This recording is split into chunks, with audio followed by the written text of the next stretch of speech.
যুগোপযোগী প্রশিক্ষণের মাধ্যমে সেনাবাহিনীর দক্ষতা বাড়ানোর। কিন্তু কী কারণে এমন নির্দেশনা প্রধান উপদেষ্টার? বিস্তারিত জানাচ্ছেন আরিফ হাসান।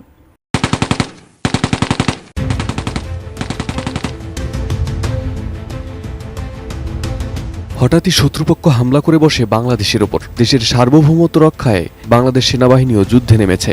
অত্যাধুনিক ট্যাঙ্ক কামান আর মর্টার শেলের মাধ্যমে শত্রুপক্ষকে বধ করতে মরিয়া সেনাবাহিনী। গোলন্দাজ ও সাজোয়া বাহিনীর আক্রমণে রণক্ষেত্র পুরো এলাকা।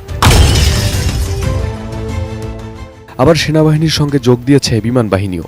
শত্রুপক্ষকে প্রতিহত করতে বিমান বাহিনীর জঙ্গি বিমান, আর্মি এভিয়েশনের যুদ্ধ বিমান দিয়ে আকাশপথেও করা হয় আক্রমণ। গুড়িয়ে দেওয়া হয় শত্রুদের আস্তানা। এটি আসলে সত্যিকারের কোনো যুদ্ধের দৃশ্য নয়, এটি বাংলাদেশ সেনাবাহিনীর একটি যুদ্ধের মহড়া। ৫ জানুয়ারি রাজবাড়ী জেলার কালুখালী উপজেলার রাজবাড়ী মিলিটারি ট্রেনিং এরিয়ার চরখাপুর ও চর রামনগর এলাকায় বাংলাদেশ সেনাবাহিনীর ৫৫ পদাতিক ডিভিশনের ব্যবস্থাপনায় এই শীতকালীন মহড়া